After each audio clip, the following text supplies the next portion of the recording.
Selamat datang di channel saya Siap Kuliah. Bersama saya, Derma Matematika Berbagi. Bersyukur bisa sekolah. Bersama saya, mahasiswa Administrasi Pendidikan. Hari ini kita masuk pemaparan mengenai mata kuliah analisis kebijakan pendidikan dengan judul Pendekatan Makro, Mikro Analisis Kebijakan, dan Metode Analisis Kebijakan dan Perencanaan. Latar belakang.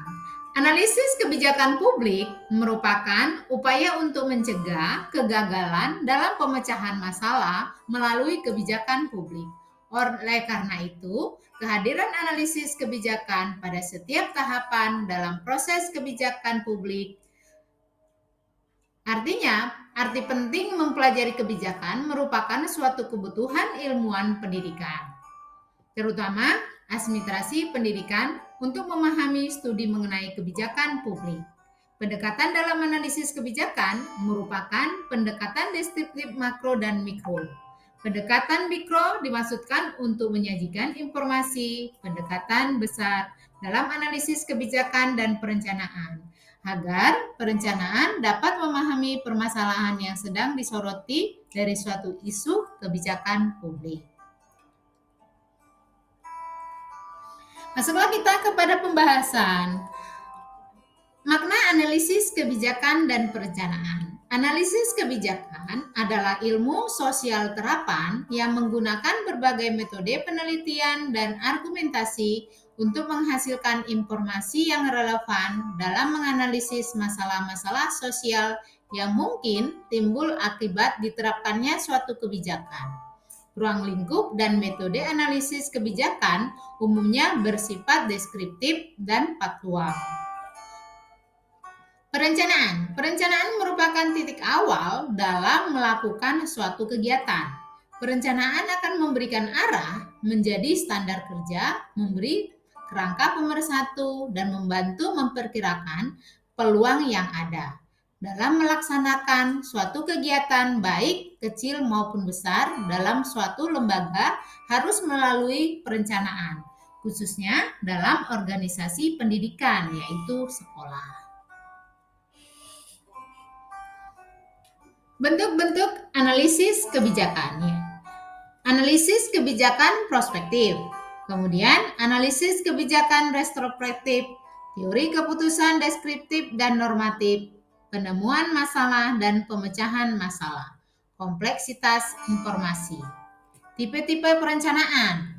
Pertama, tipe perencanaan dari segi waktu, tipe perencanaan dari segi ruang lingkup, tipe perencanaan dari segi jenjang pendidikan.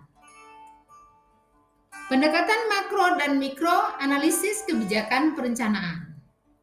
Pendekatan makro, perencanaan yang mencakup pendidikan seluruh bangsa. Pendekatan mikro yaitu sebagai perencana pada tingkat institusional dan merupakan penjabaran dari perencanaan tingkat mikro. Nah, apa saja yang merupakan pendekatan makro dalam pendidikan? Menurut Nanang Patah tahun 2000, perencanaan secara makro adalah perencanaan yang menetapkan kebijakan-kebijakan yang akan ditempuh, tujuan yang akan dicapai. Cara mencapai tujuan itulah pada tingkat nasional. Nah, pendekatan makro tersebut meliputi ekonomi, sosial, budaya, dan politik. Analisis dalam tinjauan pendidikan makro. Yang pertama, analisis model struktural fungsional. Kemudian, analisis model komplit. Pendekatan pendidikan makro. Yang pertama, kualitas manajemen. Kedua, pemberdayaan suatu satuan pendidikan. 3, profesionalisme dan ketenagaan. 4, relevansi dan kebutuhan. Karakteristik analisis pendidikan makro. berkenaan dengan peran pendidikan dalam kehidupan bukan sekedar program persekolahan. Yang kedua, analisis agresif menyeluruh isu-isu sosial, tidak berfokus pada analisis individual. 3. Mengkaji tentang bagaimana menumbuh kembangkan masyarakat tidak sekedar individu. Kemudian, apa saja yang menjadi jenis-jenis perencanaan pendidikan? Yang pertama, kita kenal dengan nama top-down planning. 2. Bottom-up planning. 3. Diagonal horizontal planning. 4. Rolling plan. 5. Kolaborasi planning. Metode analisis kebijakan dan perencanaan. Yang pertama adalah model rasional. Yang kedua adalah model dasar atau basic model. Prosedur analisis kebijakan. Yang pertama harus terdiri dari formulasi masalah. Kedua, pencarian alternatif. 3. Peramalan lingkung untuk masa mendatang. 4. Model-model pengaruh alternatif. 5. Evaluasi, membandingkan dan mengurutkan alternatif.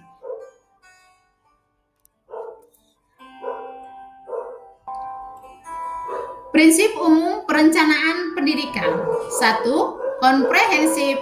2. Integral. 3. Efisien. 4. Interdisipliner. 5. Fleksibel. 6. Objektif rasional. 7. Kelengkapan dan keakuratan data. 8. Kontinu. Teknik analisis kebijakan dan perencanaan. Yang pertama kita bahas adalah teknik analisis kebijakan. Dalam teknik analisis kebijakan yang dikenal di sini adalah yang pertama teknik analisis dasar. Kedua, teknik analisis data. Sedangkan pada teknik perencanaan, yang pertama adalah teknik analisis dasar, yang kedua teknik analisis data. Di dalam perbedaannya antara teknik analisis kebijakan dan teknik perencanaan yaitu pada cakupan teknik analisis datanya. Kesimpulan. Nah, sekarang sampailah kita kepada kesimpulan dari makalah kita. Simpulannya pada hari ini adalah analisis kebijakan publik lebih cenderung kepada nasihat atau bahan pertumbuhan pembuatan kebijakan publik yang berisi tentang masalah yang akan dihadapi, tugas yang mesti dilakukan oleh organisasi publik berkaitan dengan masalah tersebut, dan juga berbagai alternatif kebijakan yang mungkin bisa diambil dengan berbagai penilaian berdasarkan tujuan kebijakan. Perencanaan bukan hanya sekedar kegiatan, tetapi merupakan sikap atau cara berpikir. Perencanaan melibatkan proses, tetapi yang lebih penting, karena perencanaan merupakan orientasi untuk mencapai masa depan yang menyerap semua pembuatan keputusan. Demikianlah pemaparan kita hari ini.